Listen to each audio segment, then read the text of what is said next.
раиси ҷумҳури Афғонистон Ашраф Ғанӣ пешниҳод кард, ки ҳамчун як бахши раванди сулҳу созиш Толибон гурӯҳи қонунии сиёсӣ эътироф шавад. пешниҳоди Ғанӣ дар конфронси кишварҳо ва созмонҳое садо дод, ки ҳадаф доранд барои музокироти сулҳ ва хотимаи ҷанги беш аз 16 сола дар ин кишвар платформа эҷод кунанд.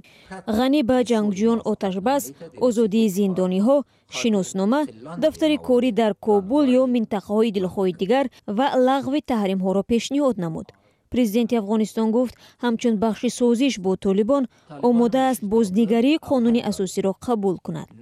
ҳукумати Ашраф Ғанӣ, ки аз тарафи ғарб пуштибонӣ меёбад, баъди хуруҷи НАТО дар соли 2014 дар ҳоли муқовимат бо Толибон ва ҷангҷӯёни дигар қарор дорад.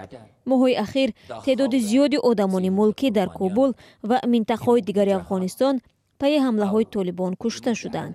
ҳукумати Афғонистон ва Толибон бори охир соли 2015 бо ҳам вориди гуфтушунид шуданд, аммо музокирот баробари оғоз ёфтан ноком шуд.